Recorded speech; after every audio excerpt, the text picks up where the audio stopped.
I'm Ian Rush and you're watching the Redmen TV. You all good?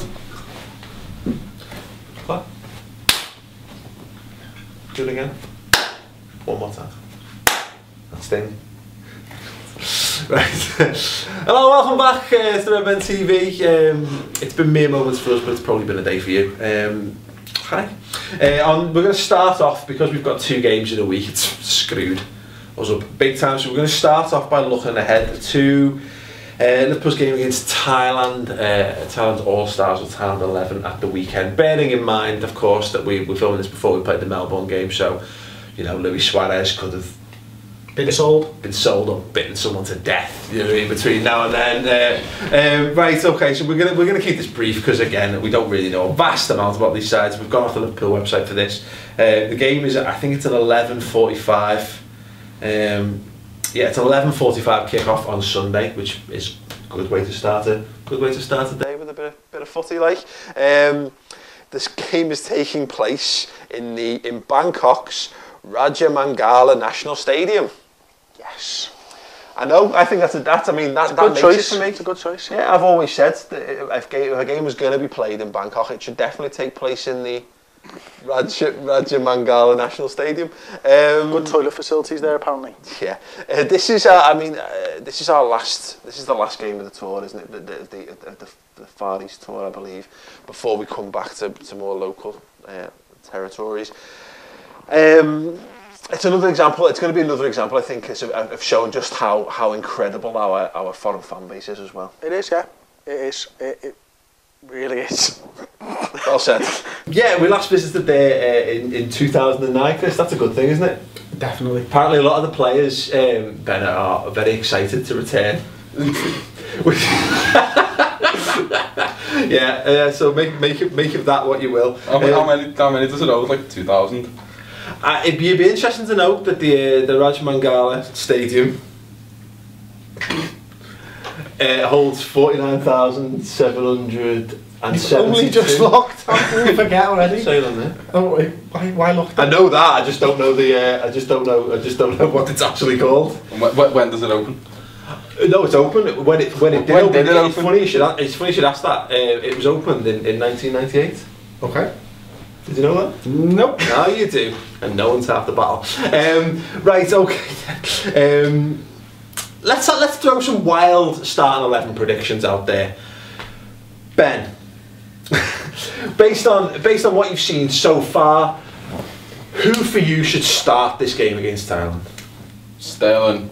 Well, entire starting. Let's start with the goalkeeper. Let's not go too crazy.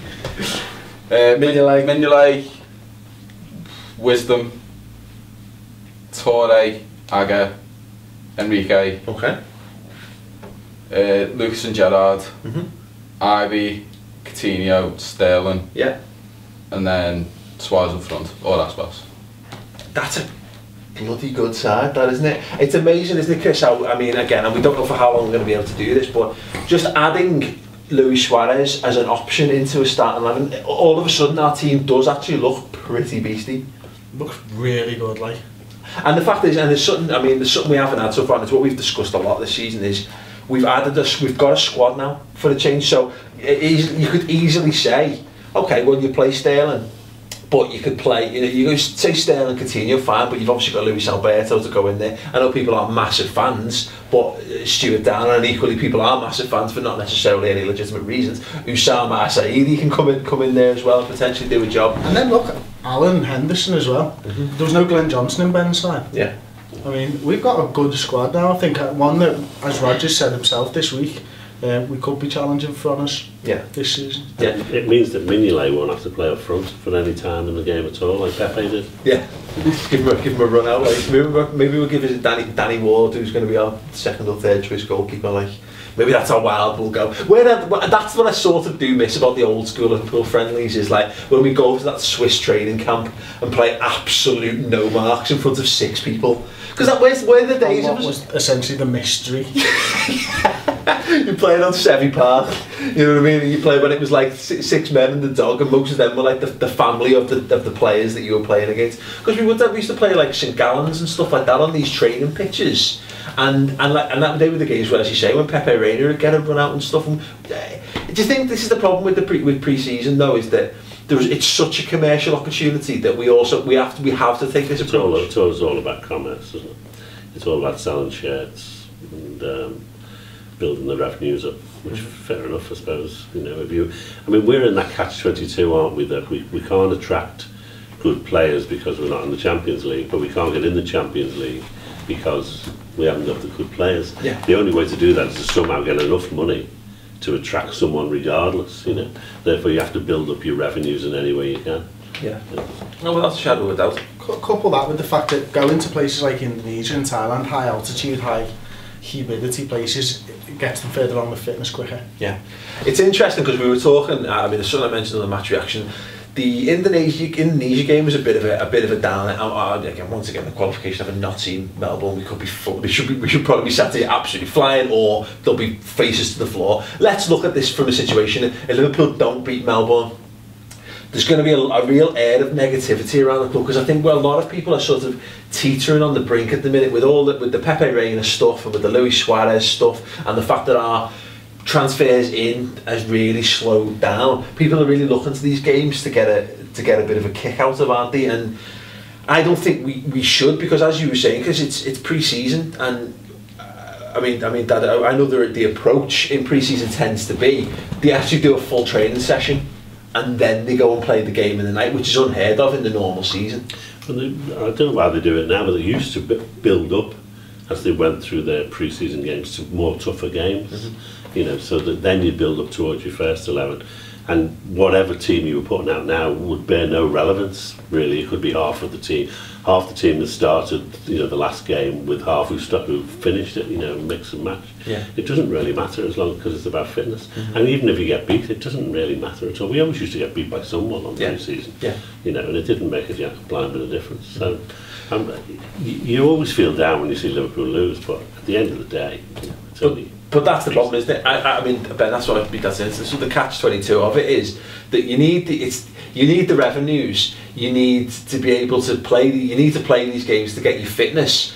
And part of getting the revenues in, of course, is televising these games. ESPN will be paying a chunk of money to be able to show these games. But that means you watch it and you do over scrutinise, and there are people out there who think every Liverpool performance is comparable to every other Liverpool performance, and they take these games out of context. Yeah, it's like the people who just rant on the forums after the match and think it's the end of the world that I say he played well and they think he's going to get a run of games, and he's not. He's there to get fit, possibly in the shop window for someone to come and buy him. Yeah, get a couple of million for him. That's it. It's not to be taken seriously. Just chill out. Yeah. the problem is, of course, it's that logic of, and some people forget this sometimes, is that you shouldn't really be able to extol the virtues of it too much. You shouldn't go too crazy over the good bits. But conversely, by all means, for the love of God, don't get too downbeat on the down. You want to see the new guys come in, and you want to see that they've got a bit of something that makes you think, oh yeah, that's a potential good buy. Yeah.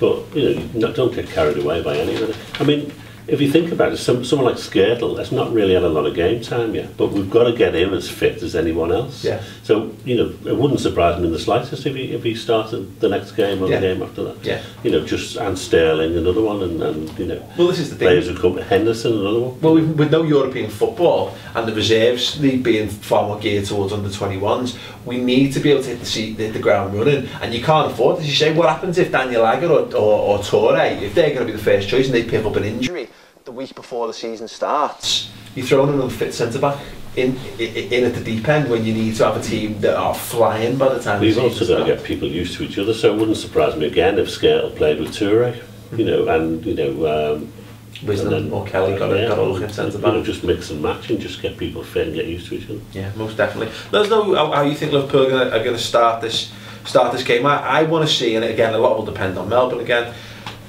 see if we can get it forward. How does... There we go. Dick had a list. That's Paul. Sarah, stop that for us. Probably your mum. At least it's not Zed Cash. Yeah, fucking hell. Professionalism never at its highest than it is on Redmen TV in pre-season.